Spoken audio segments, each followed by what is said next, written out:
మాచర్లలో MRPS party ఆవిర్భావ దినోత్సవం మరియు మందకృష్ణ మాదిగ జన్మదిన వేడుకలు మాదిగ రిజర్వేషన్ పోరాట సమితి ఆధ్వర్యంలో మాచర్ల పట్టణంలో ఘనంగా నిర్వహించిన ఎంఆర్పీఎస్ పార్టీ ఆవిర్భావ దినోత్సవం మరియు మందకృష్ణ మాదిగ జన్మదినోత్సవ వేడుకల్లో ముఖ్య అతిథిగా మాచర్ల శాసనసభ్యులు జూలకంటి బ్రహ్మానందరెడ్డి పాల్గొన్నారు.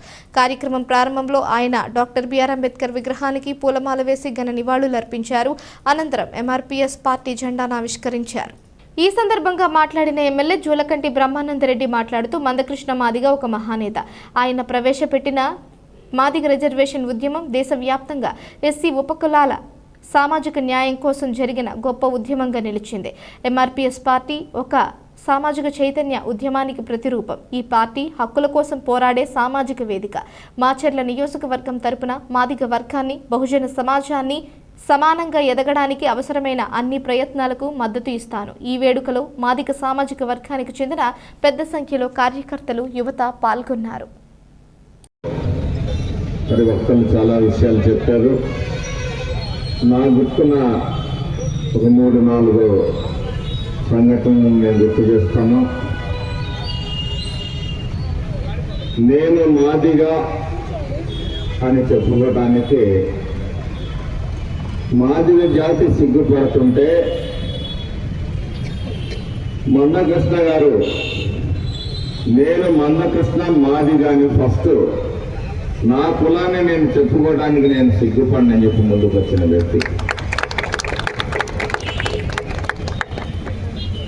ఈరోజు ముందుగా వారి జన్మదిన శుభాకాంక్షలు తెలియజేస్తూ మాదిగ జాతి కోసం, వారి హక్కుల కోసం సుదీర్ఘ పోరాటం జరిపిన వారికి భగవంతుడు ఆయురారోగ్య ఐశ్వర్యాన్ని ప్రసాదించాలని చెప్పి కోరుకుంటూ,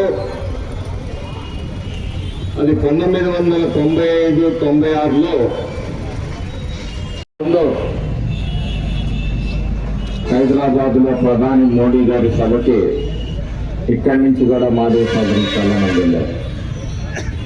ఆ సభలో మన ప్రియతమ ప్రధాని గారు ప్రకటించారు, ఎట్టి పరిస్థితుల్లో కోర్టు తీర్పును గౌరవిస్తూ మాదిగల హక్కుల్ని కాపాడుతామని చెప్పేసి ఆ రోజు ప్రకటించటం, దానికి ఈరోజు చంద్రబాబు నాయుడు గారు, పవన్ కళ్యాణ్ గారు కూటమి ప్రభుత్వం మద్దతుగా నిలవటం, వారి హక్కుల్ని నిలబెట్టడం అనేది చాలా సంతోషించదగిన విషయం అని చెప్పి సందర్భంగా తెలియజేస్తున్నాను. కాబట్టి నేను ఉదయం మిత్రుడు వస్తే మరి పోరాటం అయిపోయింది కదా, పేరు మార్చుకోవాలి కదా అన్న. ఏ లక్ష్యంతో మనం పోరాడేమో ఆ లక్ష్యం నెరవేరింది. కాబట్టి ఇది రూపాంతరం చెంది ఏ విధంగా రాజకీయ వ్యవస్థలో వస్తుందనేది వేచి చూడాల్సిన పరిస్థితులు ఉన్నాయని చెప్పేసి నేను అనుకుంటున్నాను. ఎందుకంటే సమాజంలో అన్ని వర్గాలకి కూడా న్యాయం జరిగినప్పుడు మాత్రమే సామాజిక న్యాయం జరుగుతుందని చెప్పేసి మరి బలంగా విశ్వసించే పార్టీ తెలుగుదేశం పార్టీ. 31 సంవత్సరాలు అనేక సార్లు అయిపోతుందిలే అని చెప్పేసి అనిపించేది. ఈ slip between lip and cup అన్నట్టుగా అనేక సందర్భాల్లో జారిపోయిన సందర్భాల్లో ఉన్నాయి. మరి తెలుగుదేశం ప్రభుత్వం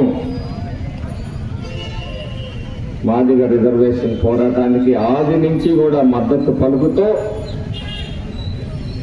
ఎందుకంటే ఇక్కడ ఏ వర్గానికి కూడా అన్యాయం జరగట్లేదు. ఎస్సీలు వర్గీకరణ జరగటం అనేది బీసీల్లో ABCDE ఉన్నాయి. ఇందులో ఉండటం తప్పేమీ లేదు. మా జనాభా దామోసి ప్రకారమే మాకు ఇవ్వమని అడిగారు, కానీ ఒక్క శాతం కూడా అదనంగా వాళ్ళు అడగలేదు. దీన్ని కొంతమంది వ్యతిరేకించవచ్చు. సమాజంలో ఉన్న అన్ని వర్గాలకి న్యాయం చేయాల్సిన బాధ్యత ఒక రాజకీయ పార్టీగా తెలుగుదేశం కూటమి ప్రభుత్వం మీద ఉందని భావించి కూటమి ప్రభుత్వానికన్నా ముందే చంద్రబాబు గారు రిజర్వేషన్ ప్రకటించడం, అది దురదృష్టవశాత్తు అప్పుడు కొంతకాలం నడిచి ఆగిపోవటం, ఆ తర్వాత మళ్ళీ పోరాటం మొదలుపెట్టారు.